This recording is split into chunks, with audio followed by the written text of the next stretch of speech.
So next हम आगे continue करते हैं next stanza. A large part of the Balkan was under the control of the Ottoman Empire. जो last mostly power थी Balkans की वो ऑटोमन एम्पायर के अंडर में थी। जो वहाँ के लोग थे वो अपनी आइडेंटिटी के लिए, इंडिपेंडेंस के लिए वहाँ पे लगातार झगड़े होने लगे। The Balkan state were freely jealous of each other and each hope to gain more territory at the expenses of other। Balkan state जो थे वो सब लोग एक दूसरे से जेलस करते थे, अलग स्टेट वाले दूसरे से स्टेट से जेलस करते थे।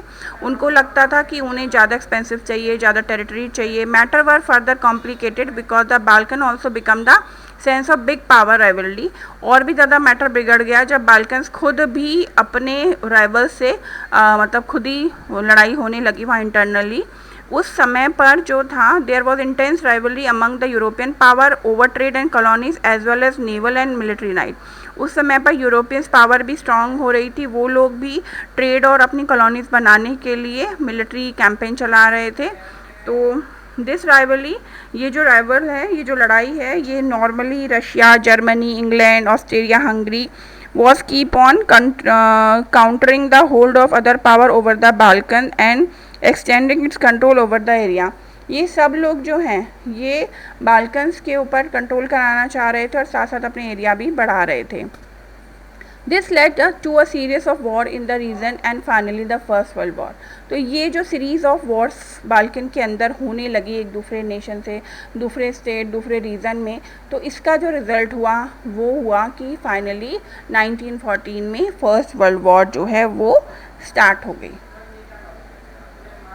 Nationalist align with imperialism led Europe to disaster in 1914। तो नेशनलिस्ट जो हैं वो इम्पेरियलिज्म के साथ अलाइंड हो गए और 1914 में फर्स्ट वर्ल्ड वॉर हो गई। But meanwhile many countries in the world which had been colonized by the European power in the 19th century began to oppose imperial domination।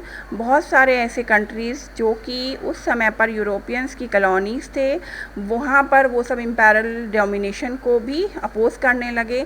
The anti imperial movement that developed everywhere was nationalist in the sense that they all struggled to form independent nation state and were inspired by a sense of collective national unity forced in confederation with imperialism। तो जितने भी anti imperial movement हुए वो वो सब develop हो गए, हर जगह नेशनलिस्ट और साथ साथ स्ट्रगल होने लगा, इंडिपेंडेंट नेशन स्टेट अपनी इंडिपेंडेंट के लिए स्ट्रगल करने लगे। तो एक कलेक्टिव नेशनल यूनिटी जो है वो यूरोप में देखी जाने लगी। European idea of nationalism were now where reflected for people everywhere develop their own specific variety of nationalism. European idea जो था नेशनलिज्म का वो हर जगह पर डेवलप होने लगा और नेशनलिज्म अलग अलग अपनी अपनी जैसा देश था उस तरीके से सबने अपनी नेशनलिज्म का जो डेवलपमेंट था वो किया। But the idea that society should be organized into nation state come to be accepted as natural and universal। लेकिन जो ये नेशन स्टेट का आइडिया था कि अपना नेशन हो, अपना स्टेट हो, ये जो है ये नेचुरली और यूनिवर्सली मतलब यूरोप के सभी देशों ने एक्सेप्ट किया जो अपनी इंडिपेंडेंस के लिए लड़ रहे थे। तो इसके क्वेश्चन आंसर हम लोगों ने मैंने आपको ऑलरेडी भेज दिए हैं, अब इसके एक्स्ट्रा आपको मैं सेंड करूँगी। अब आपको 2, 3 जो भी रह गए वो मैं भेज देती हूँ, बाकी हम एक्स्ट्रा आपको सेंड करूँगी। आप चैप्टर रीड कीजिए और नोट्स बनाइए।